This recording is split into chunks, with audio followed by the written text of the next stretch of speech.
Unreleased and canceled LEGO Star Wars sets are kind of a notorious topic within the LEGO Star Wars community, whether it be the unreleased UT-AT and Yavin 4 Temple that were first shown in the LEGO Star Wars visual dictionaries, or sets like the buildable B1 Battle Droid and the buildable 501st Trooper that were so close to actually releasing but for some reason got canceled. Sets like this have just always intrigued me, and they've intrigued a lot of other people as well, and for this video what I've done is I have dug up every picture I could find on the internet of an unreleased or canceled LEGO Star Wars set, and I'm gonna do my best to rank all of them. Yes, even sets from this famous picture right here that shows a ton of unreleased prototypes. So I have a total of 14 separate sets to get through, and starting off, I actually have some honorable mentions, and that's because, well, going back to this picture right here, I'm not including every set that's in this picture. I'm excluding these ones in the bottom middle here, specifically all of these, just because it would have been too tedious to rank all of these, but I still wanted to mention them in the video because I think they're pretty cool, especially that Banking Clan fuel tower right there. I'm pretty sure that's what they are. You know, the big giant towers that were on Geonosis.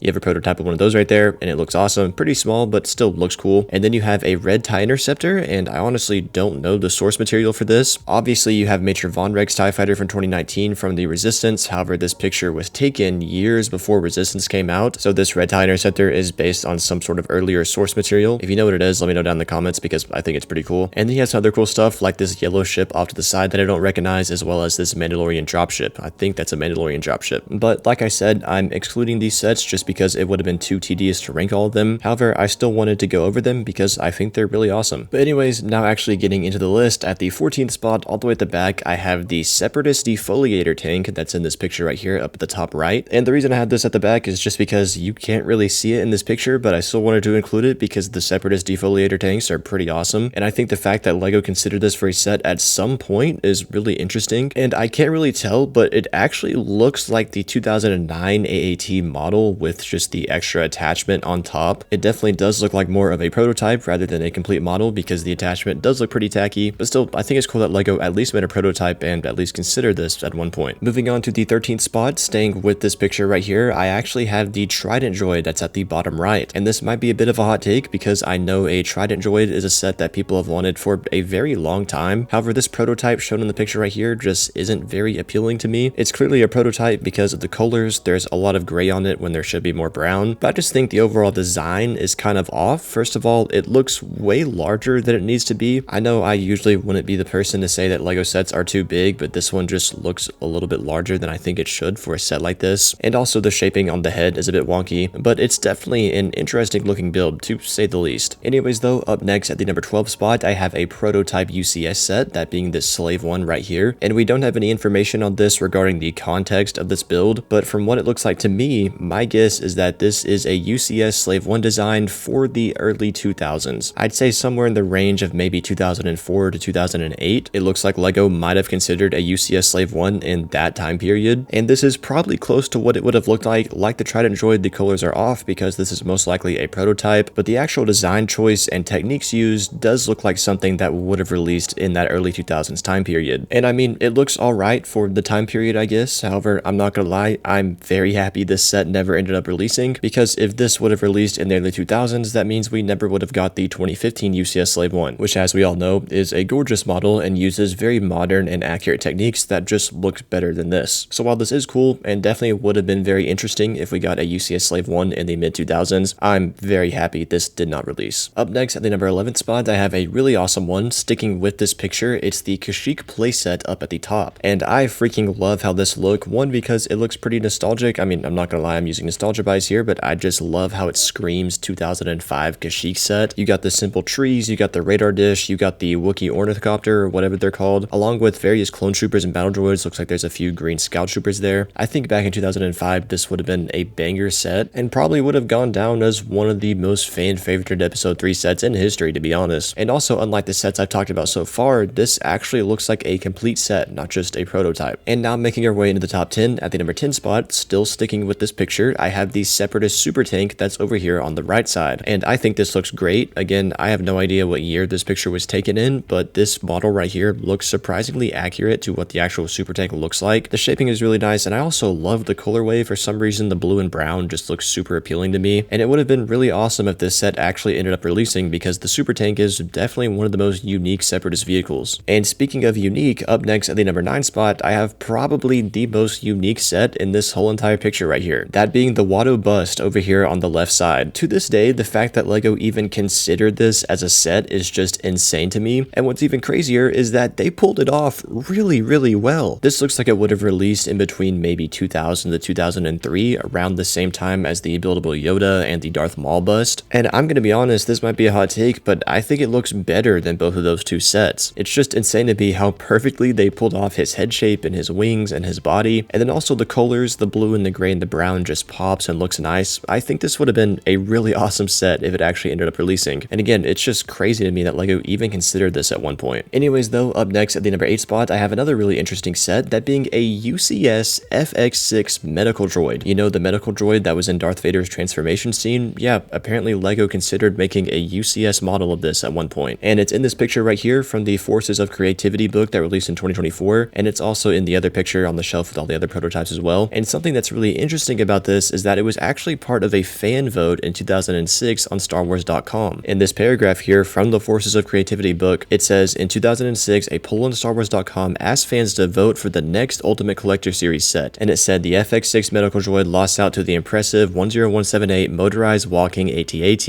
And this was crazy to me because I had never heard of this before. I thought the vote they did in 2020, it might have been 2019, whichever it was, for the UCS gunship, the medical frigate, and the TIE bomber, I thought that was the only UCS fan vote LEGO ever did, to be honest. But no, according to this paragraph, they did one in 2006, and I had no idea about this. So I did some digging, I tried to find some information on this, and I literally couldn't find anything, so I ended up asking ChatGPT, and it actually gave me some cool information. It says in June 2006, StarWars.com ran a 1-week fan poll to help choose the next LEGO Star Wars Ultimate Collector Series set for 2007, and the options were the motorized walking AT-AT that ended up winning, this FX medical droid, a buildable R2-D2, which we don't have a picture of, and also a UCS Vulture droid, which is also in this picture right here. However, I'll talk about that set more later. So yeah, I just think this is really awesome. I had no idea there was a 2006 UCS fan vote, and there really could have been an alternate reality where we would have got this UCS medical droid instead of the motorized AT-AT. But speaking of this medical droid itself, I have it at the 8th spot because one, I think it looks very cool. However, I didn't want to put it any higher because at the same time, I do think it looks really tacky. And I mean, I know that's just the design of the droid. It looks pretty crazy in Star Wars, but I just don't think that would have translated well over to a massive buildable UCS set. But it's still just insane that LEGO actually considered this at one point, and this is what we would have got. But again, we ended up getting the AT-AT instead. Anyways though, up next at the number 7 spot, I have what's probably the most famous unreleased LEGO Star Wars set, that being the infamous Yavin 4 Temple from the 2009 LEGO Star Wars Visual Dictionary. And this set and this image have been around for a long time. It's really the first unreleased LEGO Star Wars set we knew about, and it's very popular, so much so that people have actually made instructions for this, and people have built this and have it in their collections. And while I really do appreciate how iconic it is, I do have to say the build is a bit bland, to me at least. I do like the backside where you actually get some nice shaping of the temple. I also like how you have a miniature X-Wing with the interior and then the throne room at the top, but the interior is just very bare bones and kind of basic, and this set really does scream like it's from 2008. But now moving on to the number 6 spot, I have a bit of a lesser known cancelled LEGO Star Wars set that most people probably don't know about, that being the cancelled Jabba's throne room from May 1st, 2023. I'm pretty sure it was 2023. But anyways, this was a very legit rumor and leak with lots of reputable leakers posting it, even BrickClicker posted it, and then we actually ended up getting this confidential image right here of an early version of what this set would have looked like, but for some reason it just got cancelled, and then its set number 75354 turned into the Coruscant Guard gunship, and this set never saw the light of day. But based off this preliminary image right here, which I hope I can show in this video because the set never ended up releasing, so I hope LEGO doesn't hear about this anymore, but based on this image right here, it looks like it would have been really nice. It would have been a throne room diorama with Jabba and all of his goons and a nice little build. You can't really make out much in this image, obviously, because it's so blurry, but regardless, it is still very interesting that this was a very real set at one point, and we actually ended up getting a leaked early version image of it. Anyways though, now making our way into the top 5, at the number 5 spot, I had the buildable super battle droid that was supposed to release in 2018, and this set actually kind of has a similar story to Jabba's throne room. It was a rumor that we knew about, and then we ended up getting this preliminary image right here of the box art, and then 6 years later in 2024 there were pictures of the real model in the Forces of Creativity book. But anyways, based off the 2 pictures we have of this set, it looks really awesome, and I'm not even a big fan of the buildable characters, but I think this one stands out. On the box here you can see that on its wrist it has stud shooters, but then on the side of the box here you can see that it also was supposed to include one of those stud shooter turrets, the ones they used to put on sets where you spin the thing on the back and all the studs fire at once, that would have been such an epic feature on the Super Battle Droid. I mean, based off that feature alone, I'd say this could have been a contender for the best buildable figure LEGO made. Moving on to the number 4 spot, I actually have the UCS Vulture Droid that I mentioned earlier, that was also a part of that 2006 UCS fan vote, and I personally think this would have been way cooler than the Medical Droid. I feel like a UCS Vulture Droid is just something that LEGO would never do nowadays, and the fact that they considered it back in 2006 is really cool to me. One thing I do have to point out though is that it looks like they were planning on going with the episode 1 version of the Vulture Droid, when I think the episode 3 CIS version would have been a lot cooler as a UCS set. I just think the brown and the gray is kind of bland, and the gray and the blue would have been better, but still really awesome that they considered this at one point, and I guarantee it's something that they're probably not considering anymore. Now making our way to the top 3, at the number 3 spot, I have the other buildable character that was supposed to release with the Super Battle Droid, that being the 501st Trooper with ATRT, and this has the exact same story as the Super Battle Droid. It was a rumor, then we got a preliminary image, and then a real picture ended up showing up in the Forces of Creativity book. Now like I did say with the Super Battle Droid, I think that one could have been a contender for the best buildable figure LEGO had made, and I do think that figure is better than just the clone figure in this set. However, this set also includes the ATRT, so that's obviously why I put it a few spots higher. Obviously, it completely changes the game when you give these buildable figures a vehicle, just like how they did with the Scout Trooper and Speeder Bike back in 2019, I believe. I mean, it's honestly very disappointing that this set didn't release, and the Battle Droid too. They were supposed to come out in summer of 2018, and unfortunately, I think that was just around the time when LEGO was starting to cancel the buildable figure subline, and these two sets, unfortunately, I guess just were produced too late and didn't come out soon enough. But again, I think this ATRT with 501st Trooper would have been absolutely incredible. Anyways though, up next at the number 2 spot, I have a set that's kind of gone under the radar from this picture right here, and that's actually the UCS Imperial Probe Droid right here in the middle, and I think this looks incredible. It's clearly a very large version of the Probe Droid. It looks to be quite a bit bigger than the one that released in 2021, and probably would have had a retail price of around $200, and again, for the millionth time, I don't know when this picture was taken, but this build looks really good. If I had to guess, I'd say this Probe Droid probably would have came out anywhere from 2010 to 2012, and again, probably would have been like a $180 to $200 set. It just looks cool and detailed, and I think it deserves the number 2 spot. But anyways, now finally making our way to the number 1 spot. Some of you guys might consider this bias, but I don't really care. I have the UTAT from the 2014 LEGO Star Wars Visual Dictionary. Yeah, I personally just think this model looks gorgeous, and I really wish it ended up releasing. If I remember correctly, this set would have released in 2009, and as you can see here in this picture, it doesn't have Galactic Marines, it just has Phase 1 Clone Gunners, and I'm pretty sure those are probably just placeholders. This set would have actually had Galactic Marines. They most likely would have just been recolored snowtroopers, but still, it would have been awesome, and I think for 2009, this is a really good looking model. Obviously, today, it would be very dated, but back then, it would have been perfect, and I think this would have easily gone down as a fan favorite Clone Wars set, or Episode 3 set, I guess. Anyways though, those are all the unreleased and canceled LEGO Star Wars sets that I could find. Now there is one set I actually didn't include in this video, and that is the prototype Geonosian Arena monsters that were showed off at some toy fair or something. I didn't include this because we only have pictures of what the creatures would have looked like. We don't have pictures of the actual set in the arena itself, so I just thought it'd be boring to rank just the creatures by themselves, but I still wanted to note them, so here they are. But anyways, let me know what you guys think about these sets down in the comments below, and which one you wish LEGO would have ended up releasing. If you're new, please consider subscribing, and if you want to check out more videos, you see on the screen right now.